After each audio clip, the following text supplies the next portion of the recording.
18 जुलाई साल 1988 चंडीगढ़ में अफसरों की एक पार्टी थी। वहां मौजूद थी वरिष्ठ आईएएस अधिकारी रूपेन देवल बजाज। आरोप है कि उस पार्टी में देश के सबसे ताकतवर पुलिस अफसर केपीएस गिल ने उनके साथ छेड़छाड़ की।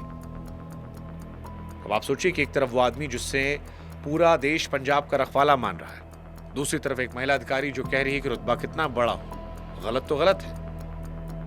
बजाज कहती हैं कि जब शिकायत की तो ऊपर से नीचे तक पूरा तंत्र मामले को दबाने में लग गया।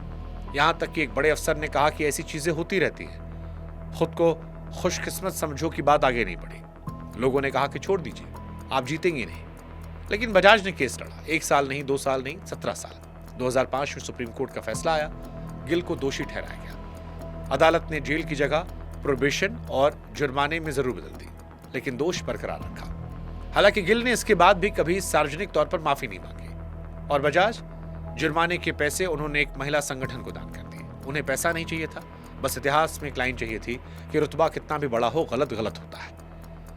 और यह आरोप नहीं, देश की सबसे बड़ी अदालत की मोहर थी। अब आप इस तस्वीर को समझिए कि एक तरफ केपीएस गिल के हाथ में पद्मश्री और नाम के आगे सुप्रीम कोर्ट से बरकरार रखी गई सजा। ये जो विरोधाभास है, यही केपीएस गिल है।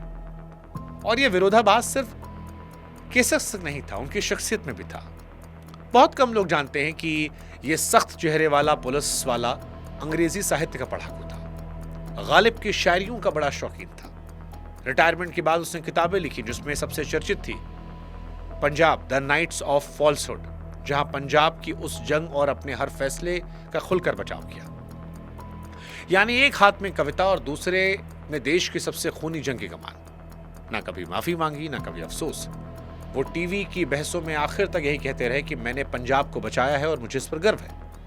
पंजाब के बाद की जिंदगी भी उतार चढ़ाव वाली रही। बीच में 14 साल भारतीय हॉकी फेडरेशन की अध्यक्षता की, जो 1998 के एशियन गेम्स के गोल्ड से शुरू होकर 2008 में उस मुकाम पर खत्म हुई जब भ्रष्टाचार के आरोपों के बीच भारतीय ओलंपिक संघ ने फेडरेशन को ही भंग कर दिया। और उसी साल हॉकी का जन्मदाता देश ओलंपिक तक नहीं खेल पाया। हालांकि हॉकी साइड स्टोरी थी, लेकिन असली सवाल यह कि वर्दी उतरने के बाद भी यह आदमी हर आग में आखिर क्यों बुलाया जाता रहा। जलते गुजरात से नक्सली जंगलों तक हर बार केपीएस गिल भारत के क्राइसिस मैन कैसे थे। रिटायरमेंट के बाद केपीएस गिल ने अपना रिसर्च संस्थान इंस्टीट्यूट फॉर कॉन्फ्लिक्ट मैनेजमेंट खड़ा किया, जहां से वो आखिर तक आतंकवाद पर लिखते और सरकारों को सलाह देते रहे। और यहीं से खुलता है उनकी जिंदगी का वो अध्याय जिसने उन्हें सिर्फ पंजाब का नहीं, हर सरकार का क्राइसिस मैन बनाया। वैसे सिलसिला असम से ही शुरू हो चुका था। वो असम जिसकी शुरुआत में हमने आपको कहानी सुनाई थी। दंगों, आंदोलनों, जातीय हिंसा के बीच 28 साल, जहां गिल ने भीड़ को पढ़ना, काबू करना सिखाया। वो जलते पुल वाला किस्सा जो हमने आपको बताया, जहां पर गाड़ी लेकर वो निकल गए। पंजाब के बारे में आपको बताया। साल 2000 में LTTE से जूझते श्रीलंका तक ने केपीएस गिल से रणनीति मांगी थी। लेकिन केपीएस गिल की जिंदगी एक पड़ाव आया 2002 में, सबसे विवादित पड़ाव। 27 फरवरी साल 2002 गोधरा में साबरमती एक्सप्रेस की एक बोगी जलाई गई थी। 59 लोग मारे गए थे, अधिकतर कार सेवक थे। उसके बाद गुजरात ऐसा जला जैसे आजाद भारत में कम ही देखा गया। हफ्तों तक हिंसा चली। सरकारी आंकड़ों में 1000 से ज्यादा मौतें हुई, जिसमें बड़ी तादाद मुसलमानों की थी।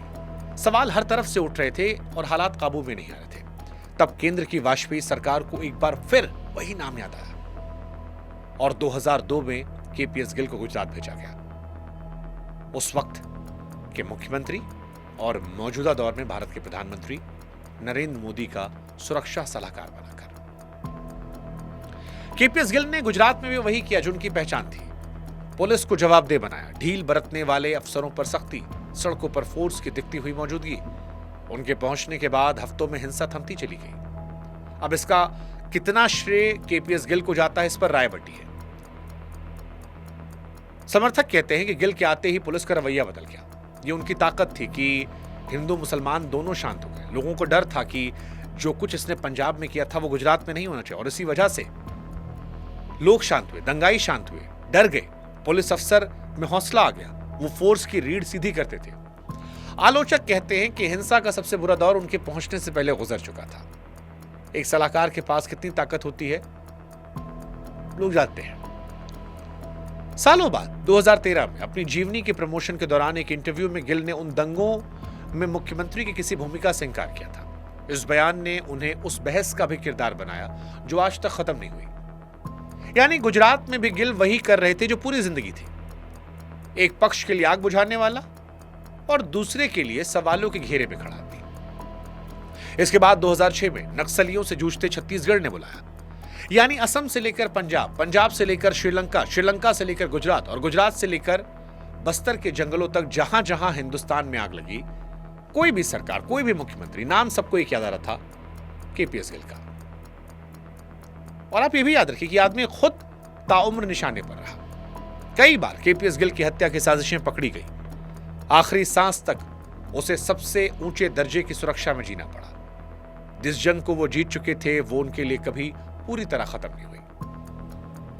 केपीएस गिल के बारे में कहते हैं कि वो शराब के बड़े शौकीन थे।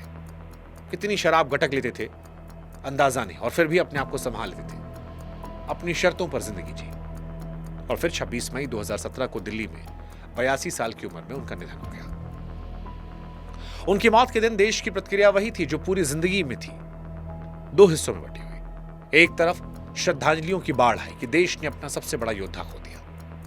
दूसरी तरफ पंजाब के गांवों में बैठे वो बूढ़े माँ बाप जिन्होंने बस इतना पूछा कि हमारे बेटों का हिसाब कौन देगा। और यहीं से जन्म लेता है वो सवाल अंत में कि केपीएस गिल आखिर कौन थे? हिंदुस्तान के क्राइसिस मैन, भारत का सबसे जाबाज बेटा, या पंजाब का कातिल, या पंजाब का रखवाला? देखिए, इसमें दो पक्ष हैं और ये कमजोर दलीलों से नहीं, ताकत से बता रहे हैं। पहला पक्ष जो कहता है रखवाला, सबूत आज का पंजाब शांत है, आबाद है, हिंदुस्तान का हिस्सा है। समर्थक सबसे पहले यही कहते हैं कि जो लोग आज गिल पर सवाल उठाते हैं वो उसी पंजाब में उठा रहे हैं जो गिल के बाद का है। वो याद दिलाते हैं कि सामने वाला कोई साधु नहीं थे। गिल के सामने वो लोग थे जिन्होंने 1700 से अधिक पुलिसकर्मियों को मारा था, जो ट्रेनों और बसों से यात्रियों को उतार कर लाइन में खड़ा कर गोली मारते थे, जिनसे बातचीत की हर कोशिश नाकाम थी। और अगर संभव होती तो 90 के दशक में जब भारत सरकार ने गिल को दिल्ली बुलाया था, जो आतंकवादियों ने कहा था, तो शांति आती। उस वक्त के डीजीपी के बेटे की हत्या नहीं होती, 1700 से अधिक शहीद पुलिसकर्मी नहीं होते। गिल के चाहने वाले कहते हैं खालड़ा केस समेत किसी भी मुठभेड़ के मामले में किसी अदालत ने गिल को पर्सनली दोषी नहीं माना और दुनिया के इतिहास में शायद ही कोई हथियारबंद बगावत फूलों से खत्म हुई होगी। लेकिन दूसरा पक्ष जो केपीएस गिल को कातिल कहता है, उसका सबसे बड़ा तर्क यह है कि नतीजा चाहे जो भी हो, तरीका उसे जायज नहीं बना देता। संविधान को ताक पर रखकर जो शांति आई वो शांति नहीं, खामोशी है जो डर से पैदा की जाती है। अगर सिर्फ 3 शमशान घाट से केपीएस गिल के दौर में 2097 गुपचुप अंतिम संस्कार लावारिस लाशें निकलती हैं तो पूरे पंजाब में कितनी होंगी? और उसका हिसाब तो हुआ ही नहीं। और जो आदमी सिर्फ गिनती कर रहा था उसे भी मार दिया गया। अदालत ने माना कि मारने वाले वर्दी में थे, मुआवजे बांटे गए, कुछ सिपाही जेल गए, लेकिन ऊपर बैठे किसी अफसर की जवाबदेही तय नहीं हुई। सजा हमेशा नीचे वालों तक रही जो ऊपर गई ही नहीं। सबसे ताजा सबूत यह है कि जख्म आज भी हरा है। 2026 में भी एक फिल्म 48 घंटे नहीं झेल पाई। अब आखिरी बात ध्यान सुनिएगा। पंजाब में 2 माएं हैं। एक वो मां जिसका बेटा रोज की तरह बस में बैठा था, उग्रवादियों ने बस रोकी, बेटे को उतारा, गोली मार दी। उस मां से अगर आप पूछेंगे केपीएस गिल कौन है, तो वो कहेगी वो ना आते तो ये सिलसिला कभी रुकता नहीं। केपीएस गिल वो हैं जिन्होंने हमारा बदला लिया और मुझ जैसी माओ के बेटों को मरने से बचाया। उसी पंजाब में दूसरी तरफ वो मां भी है जिसके बेटे को एक रात पुलिस उठा ले गई, न गिरफ्तारी, न मुकदमा, न लाश, और 30 साल से वो थाने के चक्कर काट रही है। अगर आप उससे पूछेंगे केपीएस गिल कौन थे, तो वो कहेगी जिस सिस्टम ने मेरा बेटा निगल लिया उस सिस्टम का सबसे बड़ा चेहरा केपीएस गिल थे। अब इन दोनों माओं में से कौन सी मां झूठ बोल रही है, यह सवाल अगर हम आपको दें तो आपके पास भी शायद इसका जवाब नहीं होगा। शायद दोनों सच बोल रही है और शायद केपीएस गिल की कहानी की सबसे बड़ी त्रासदी यही है। यहां सच एक नहीं है, 2 है और दोनों के पास सबूत है। सतलुज का 48 घंटे में हट जाना बस इतना बताता है कि ये इतिहास अभी इतिहास बना ही नहीं है, यह आज भी वर्तमान है। और सतलुज पहली फिल्म नहीं है। माचिस से लेकर पंजाब 1984 और चौथी कूट तक सिनेमा 30 साल से इसी दौर के सवाल पूछ रहा है। जिस दिन ये देश दोनों माओं की बात एक साथ सुन पाएगा, शायद उस दिन ये जख्म भरने शुरू हो जाएंगे। अब वापस वही सवाल जो मैंने ओपनिंग में आपके हवाले छोड़ा था। केपीएस गिल क्या थे? देश के सबसे जाबाज अफसर, पंजाब के सबसे बड़े कातिल, या वो आदमी जो दोनों था? और इसके नीचे छिपा वो सवाल जो इन तीनों से बड़ा है, क्या शांति की कीमत इतनी भारी होनी चाहिए? या शांति के लिए कुछ कीमतें चुकानी ही पड़ती हैं? इतिहास की कोई भी लड़ाई देख लीजिए, हर जगह। और इसी को जंग की दुनिया में कोलेटरल डैमेज कहा गया। लेकिन क्या वो कोलेटरल डैमेज अपनों का हो सकता है इतना बड़ा? दोनों तरफ माएं हैं, दोनों तरफ बेटे हैं, दोनों तरफ आंसू हैं। और अब आपके जवाब का इंतजार है। कमेंट में सिर्फ एक शब्द, केपीएस गिल भारत का सबसे बड़ा सुपर कॉप या कातिल, या दोनों? और उसके नीचे एक लाइन ये भी कि क्यों? बस इस एक शर्त के साथ। आप अपनी बात रखिए, दूसरे पक्ष को बगैर गाली दिए, क्योंकि यही तो वो चीज है जो उस दौर में सबसे पहले मरी थी, दूसरे की बात सुनने का सब्र। हमने कोशिश की ईमानदारी से दोनों पक्ष की सारी बातों को आपके सामने रख दें, ताकि पूरा सच आप समझ सकें। अब जवाब की बारी आपकी है। कमेंट सेक्शन आपका इंतजार कर रहा है। केपीएस गिल कौन और क्यों? वीडियो अच्छा लगा, सोचने पर मजबूर किया, तो हमसे जुड़िएगा, इस कहानी को अपनों से शेयर कीजिएगा और हमारे व्हाट्सएप पर भी आइएगा। हमसे रिश्ता मजबूत कीजिएगा। मिलते हैं अगली कहानी में। जय पंजाब, जय भारत।